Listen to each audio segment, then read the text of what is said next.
How's it going, everyone? Welcome to Shifting Lanes. My name is Hanson, and for this video, I'm standing right in front of the 2023 Toyota Crown Limited. So if you're shopping around for a sedan or maybe a crossover, Toyota just made a hybrid version of that, and it just happens to have a hybrid power plant. And in this video, I want to share with you my personal ratings on 5 different categories on this car: the exterior, the interior, technology, the power, and the driving experience, so that you have a better idea before you buy. And at the very end of the video, I'm going to share with you my overall rating of this car. And I'll tell you my summary up front right now. This is a really impressive car. It took me by surprise how good this thing is. It has great styling, lots of technology inside, and it's just put together very well. And if you want to jump ahead to the driving experience section, I'll tell you how this car just beat out all of the other Toyotas.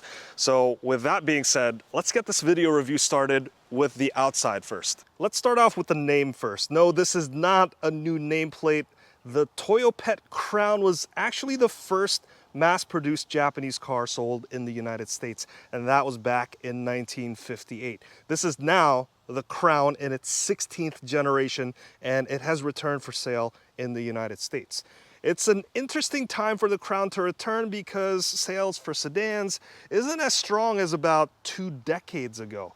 In fact, Toyota used to make the Avalon. I've reviewed it. It's a nice big car. It has Camry-esque styling, nice handling, a bit outdated in some of the design elements inside, but overall, not a bad package. This Toyota Crown is reminiscent of the Avalon. It's about the same size in all dimensions, but it's about 4 inches taller. And here's where maybe a sedan can still appeal to us Americans if it's disguised slightly as a crossover. So don't think of this as a lifted Camry or a lifted Avalon. So if you're thinking that this is a Subaru Outback, you're gonna be pretty disappointed because the ground clearance is about the same as a Toyota Camry. Think of this as a Camry with a slightly higher seating position, so it'll be easier to get in and out of, and you also get better visibility like in a crossover while still maintaining the more agile driving feel of a sedan. So because of this different look, this Crown looks to be in a class of its own. I can't call it a sedan and I can't call it a crossover either. It's somewhat of a mixture between the two. And I like the look a lot. And let's start with the front. Huge grille, and that's a must-have. Every car now has to look like a surprised catfish, and I think this one takes the trophy for the largest grille for a Toyota. Maybe second place compared to the Toyota Sienna.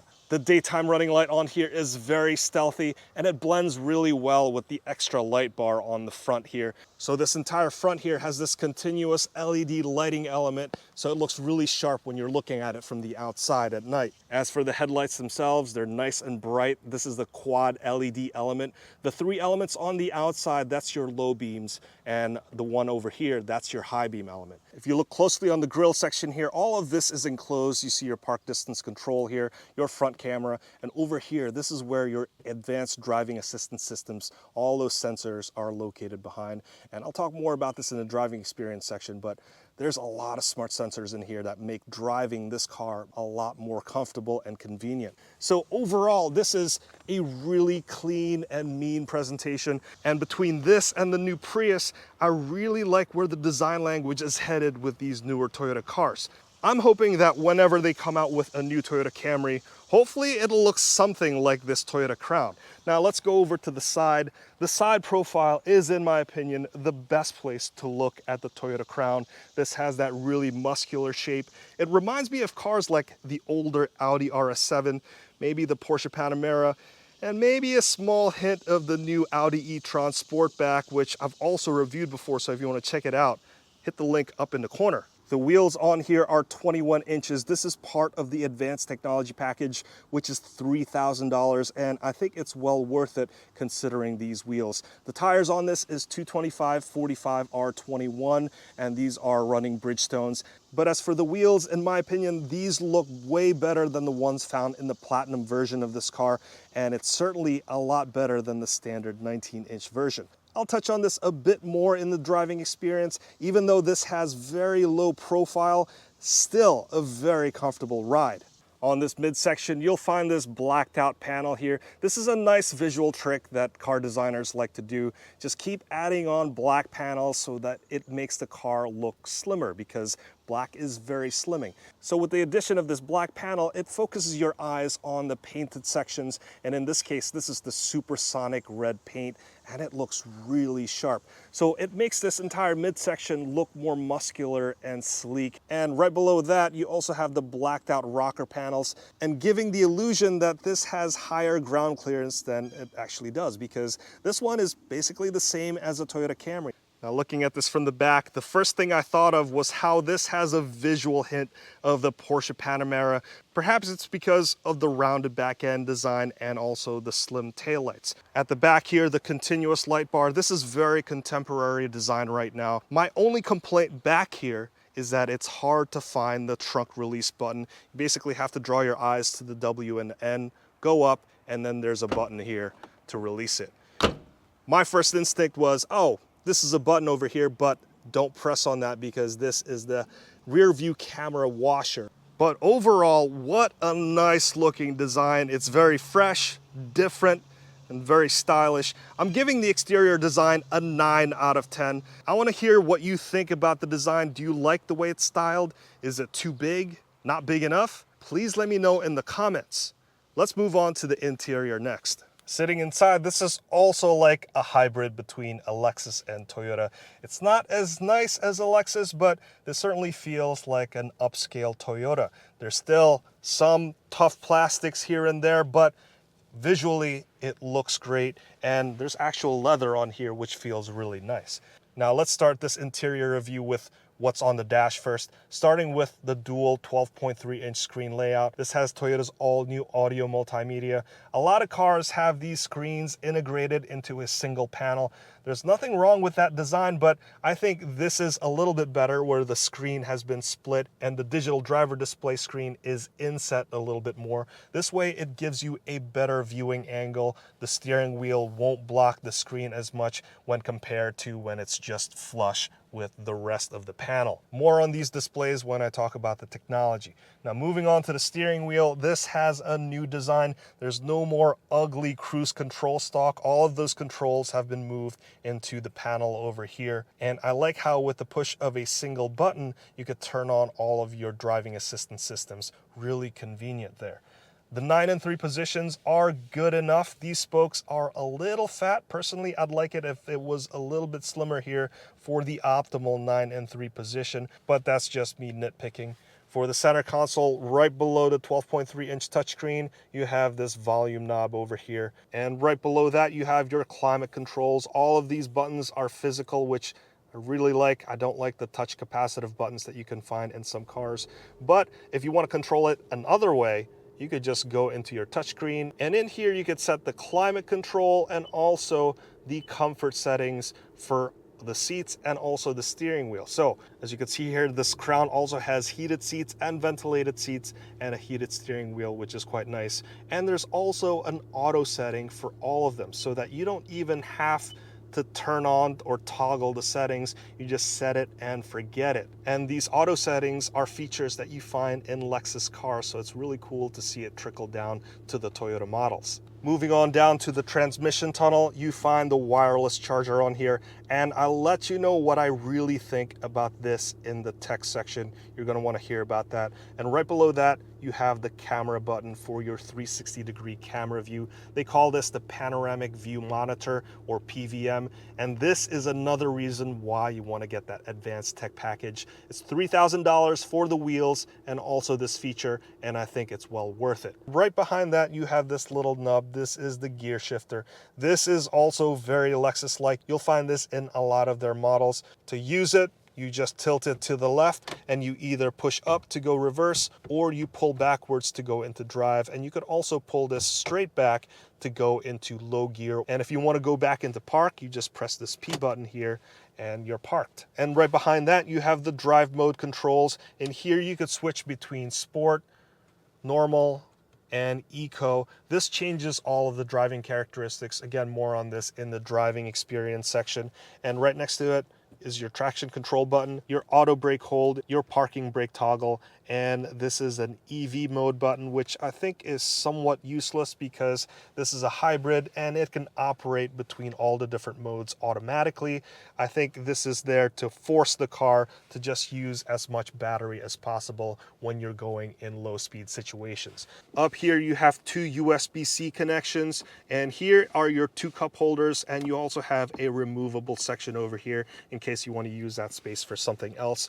And moving over here, you have this nice leather armrest and this cup holder that has two different openings so your driver can easily access it.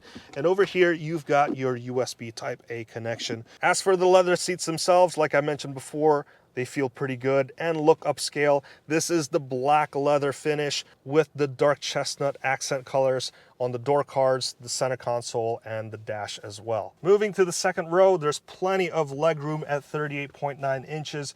Headroom is pretty good too at 37.5 inches. There's a bump out here for taller people, or more like there's a stiffener brace that runs along the width of the car. I like how there's a great view from back here. This has the fixed glass panoramic roof. Very large, looks beautiful, but yeah, this view is cut off because of this stiffener brace running along the center of the car. And looking down the center console, you have some venting in here for comfort and your two USB-C connections. And also back here in the second row, outboard heated seats. And as for the listening experience, this comes with the JBL speakers. I think the sound experience is just okay. I think it's par for the course for sedans of this size. And over here, if you pull this down, you find your cup holders. As for the cargo space, again, to open up the trunk, go for the W and the N, look up, and then press this button. You find 15.2 cubic feet of storage space. This is my 30-liter camera bag, just to give a frame of reference. Slightly smaller than a carry-on luggage, but you can see how many of these you could fit in here in this big spacious trunk. And if you want to get more access and you don't have passengers in the second row, you could just pull on these, and that's a nice 60-40 split, and you could carry even more things.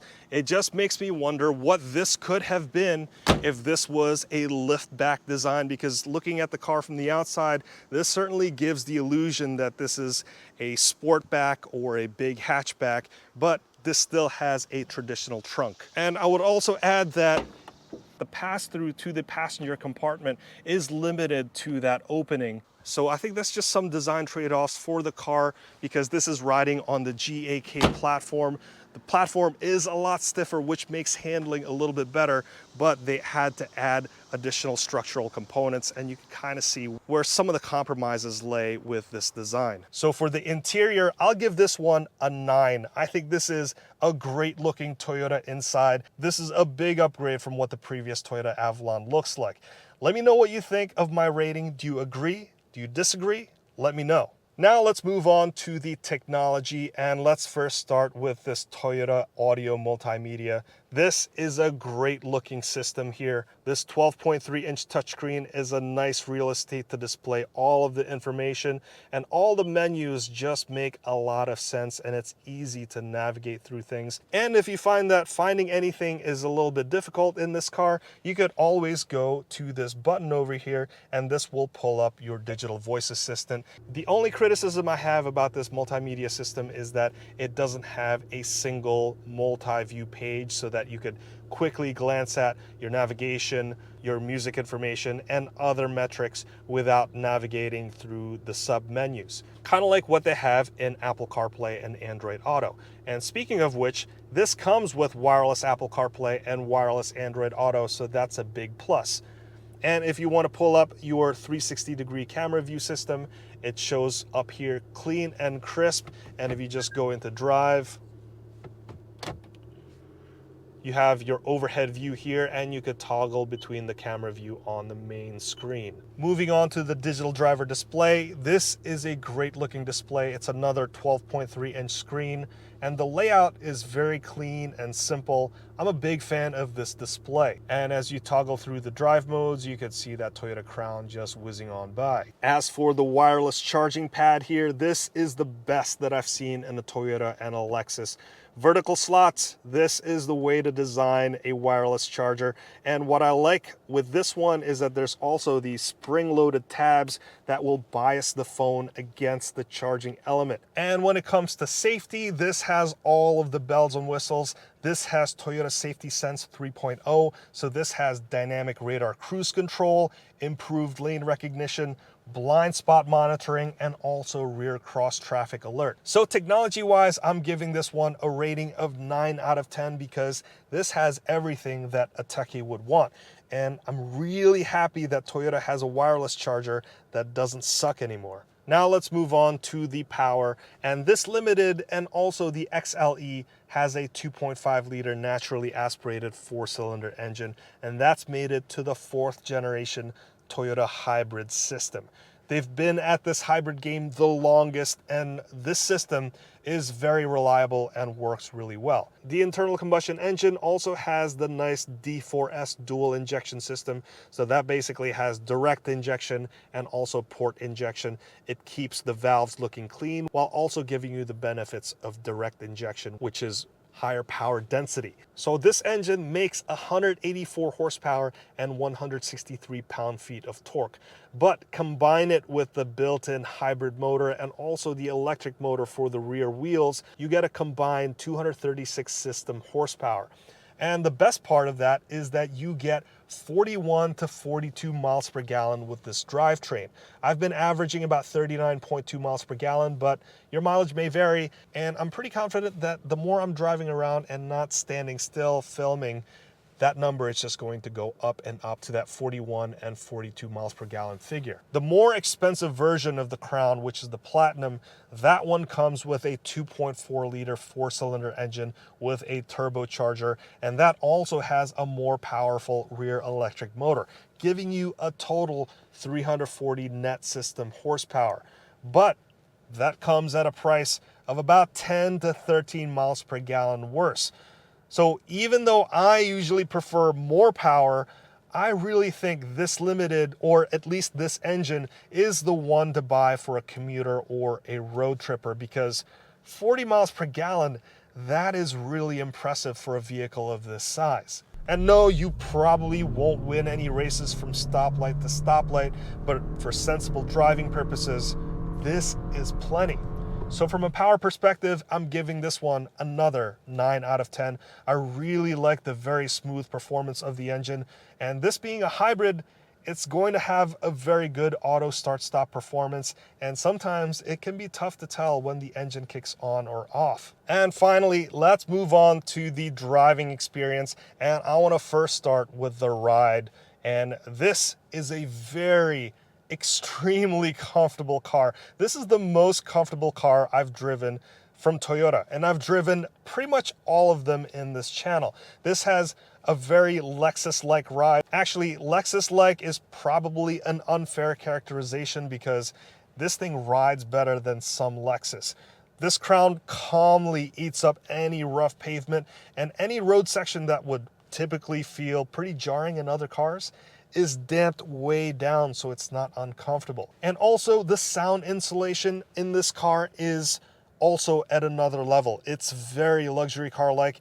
You'll have a very peaceful commute in this car. Now, as for the handling, this one doesn't have adaptive variable suspension, so you can't change up the suspension damping settings. So this one is just dialed in for comfort, so it won't feel as agile when the road gets twisty compared to the Platinum version.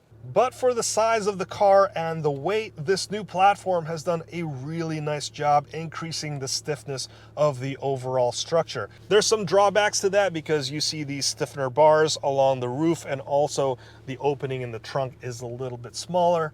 but the stiffer the overall structure, the better job the suspension systems can do when it's doing its thing. I think Toyota is very smart for introducing a sedan blended with crossover-like seating position, because you still somewhat maintain that fun-to-drive nature of a sedan, but giving the drivers the ability to get better visibility, because almost every other car on the road nowadays is a crossover, so why not have a sedan with slightly better visibility? As for the different driving modes, you have Sport, Normal, and also Eco. You get this little animation when you switch up between the different driving modes. But this basically just changes the throttle response. When you're in Sport, it tries to maintain a lower gear. Again, there's no actual gears in this car aside from the planetary gear set within the hybrid system. This has that continuously variable transmission, which is inherent to the Toyota hybrid system, and it works completely differently. If you want to see an explanation into how the eCVT system works, check out my review of this hybrid car up over here. When you go into eco driving mode, this deadens the throttle response a little bit, so it's not as fun to drive, but when you're going on a long road trip, that's how you improve the miles per gallon just a little bit more. When it comes to the steering, I think the steering feel is fine. This has an electronic power steering system, of course, and it has good feedback and good feel when you're going through the twisties. When it comes to the braking performance, I think the braking system on here is sufficient, and it doesn't have an odd braking performance like you'd normally find in earlier versions of the hybrids, where it tries to hand over braking performance between the electric system and the mechanical brakes. As for the driving assistance systems, again, I love this single button. When all of the settings are right, as in you have your lane keeping system turned on, adaptive cruise control, distance set just right, you can just press this button and it'll turn on your dynamic radar cruise control system, and it'll also engage the lane keeping system so that this car will sort of steer itself, and it'll also adjust your speed to the car in front of you accordingly. All of these micro movements and also the movements with your foot, all of those things contribute to driver fatigue. So when you can tell the car to take care of those functions, you're going to be a lot more comfortable and a lot more alert while sitting in this car. So for the driving experience, I'm going to give this a rating of 10 out of 10 because this has superb ride. This has the best ride out of all of the other Toyota vehicles that I have driven. If you've driven the Crown before and feel the same way, put it down in the comments. I want to hear about it. If you disagree, well, I want to hear about that too. So my overall rating of this car is a 9.2 out of 10 because the exterior is beautiful. It's got a great interior, lots of technology, pretty decent power with really nice MPGs for this size car and weight, and the driving experience, that ride, you just can't beat it. So it'll be interesting to see how well this Toyota Crown will sell, because this is coming at a time when the appetite for sedans is kind of low. So will a crossover-ified sedan, don't look that up, that's not a real term, will that do better than actual sedans? Only time will tell. Let me know what your thoughts are in the comments. If you've learned something from this video, please consider hitting that like, subscribe, and that notification bell so that you can be notified the next time I make a new video. Let's wrap it up right there. My name's Hanson, and this has been the 2023 Toyota Crown Limited, and I'll see you in the next one.